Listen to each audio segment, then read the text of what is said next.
It didn't take a Christian to tell him that he was a child of God, yet he was still confused as to why the people at his mother's church stopped him from moving forward during the altar call. Is it because he refused to take off the scarf from around his neck in honor of her, is what he said every time he put it on? He would have told them. His favorite aunt used to wear it on her head to cover her baldness from chemo. Now he uses it as a prayer shawl to forgive those who keep taunting him. He was the young boy who never quite got it why the closet that displayed such fabulous outfits should remain closed. His aunt taught him to wear that yellow scarf like a weapon, defending himself from those who will come against him. His aunt, oh shit. I'm not used to reading it. Oh, that went to the second page. Don't click on that thing like that. Okay, but y'all still follow me, right? Right. Okay, his aunt understood that her nephew was entertainment for prepubescent post-asshole teenagers who didn't realize that death is permanent. For her, it was cancer that spread through her body, causing disaster like Midwest tornadoes.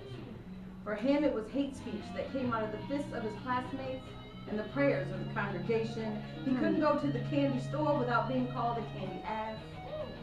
He was teased for buying blow pops for obvious reasons. But nephew made a killing during recess at 25 cents each. Them kids knew that the candy business had no sexual orientation on the playground. They were just paying customers.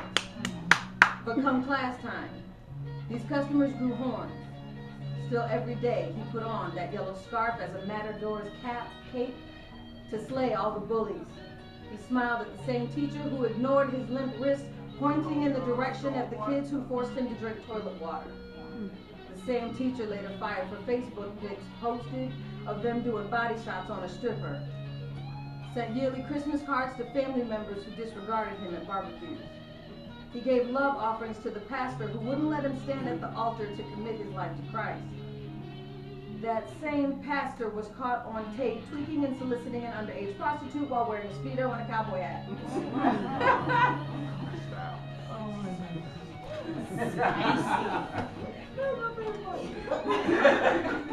Adults call him funny when he made no jokes. His aunt tells him those are just people using words. So he walks the hallways with faggot tattooed in his hip sway. He sits in the pews of the church with queer etched on his man bag. Nephew prayed for peace for his peers who have jumped off of bridges. Prayed for peace for his preteen peers who have pulled triggers on themselves. He actually prayed for his peers who shot no homo spitballs through straws that he vowed would never break his back. He blocked those just words with that yellow scarf that he used as a cape. Nephew, he was a superhero. Homo sissy Nancy rolled off his back, tying the yellow scarf to his limp wrist. He stopped the enemy attacking all Elmos, goths, and fat kids who were told to kill themselves. It was his God-given responsibility to stand tall for those who didn't have a dying aunt or a yellow scarf to protect them.